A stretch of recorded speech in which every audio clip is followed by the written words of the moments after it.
Were you a late bloomer, Mr. Nero, or were you one of those precocious kids who used to bang out his tunes on the crib? I was a precocious kid who used to bang out his tunes on the crib. And then after I got old enough to go to a bed, I was a precocious kid who banged his tunes out on the bed. Then when I was a young man, I learned of that machine. Turns out all those bales of precious money.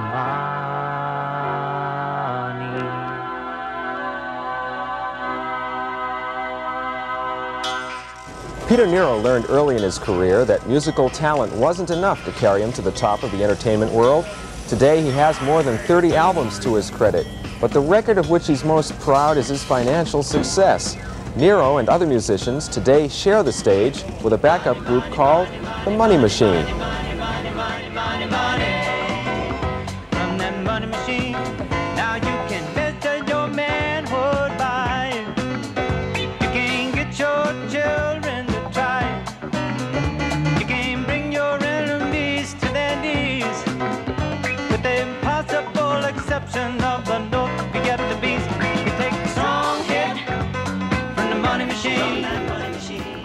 Speaking for myself and many other musicians, it is difficult because you end up spending a lot of your time doing the business part of it more than the musical part, and that's the whole reason you went into music. Plus, part of the business part is changing the way you write. Like, we're in the middle of writing a tune right now that has a real Latin flavor to it.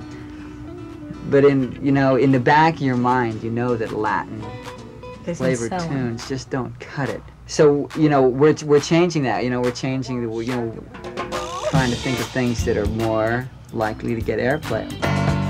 Please, Mr. DJ, won't you play my song? Baby, my baby, listen on the radio. Come back home. Win, place, and show. Mike King and Merle Harmon aren't winners yet. They've placed themselves in the protective custody of record producers and promoters.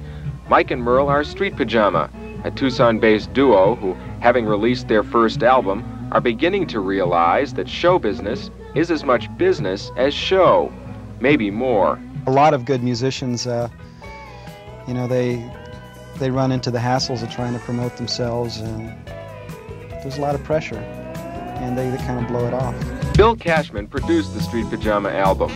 He, as much as anyone, knows all that glitters in the music industry is not gold.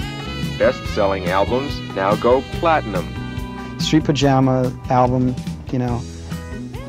I hate to talk about specific figures here, but you're in a approximately $5,000 to $15,000 range for an album of that sort.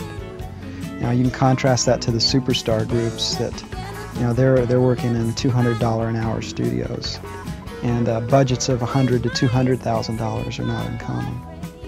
The Fleetwood Mac album Rumors reportedly cost $400,000 to produce.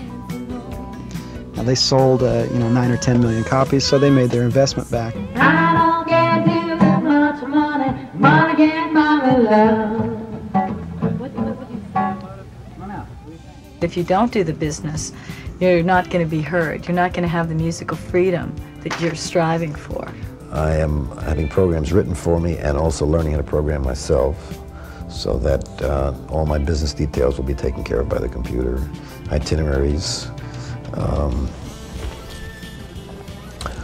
engagement advices, and all the details that go along with this crazy business. Street pajama is a hobo term that when a hobo sleeps on a park bench and he adds an extra overcoat, those are street pajamas. And most musicians have to spend some time on the road, and that has some meaning right there. They're playing nightclubs, or they're playing location engagements for 2 or 3 weeks at a time. They only have about, say, 10 to 15 contracts to negotiate. I've got 100. Is life on the road hard for you? Picture yourself in Sterling, Colorado at 2 in the morning. You just got done playing. There's a rather irritable bartender who you've worked with for the last 2 weeks who you don't like, who doesn't like you. Airline travel is getting more difficult as the days go on. You scream across the Midwest from Colorado to Kankakee, Illinois, and this would happen. And you get there, once again you're met by an irritable and surly club owner who's not particularly glad to see you, but will remind you that they just had their best week ever. Baggage gets lost, and our baggage is important with instruments, and we're playing one-nighters. We have to get from one place to the next. And that's kind of what that line's all about, you know, just running from one end of the country to the other, getting screwed. Do you have a solution for that? Yeah, stay off the road. Sitting on top of the goddamn world. I need a strong hit, baby. Give me that from that money machine. Woo! Sitting on top of the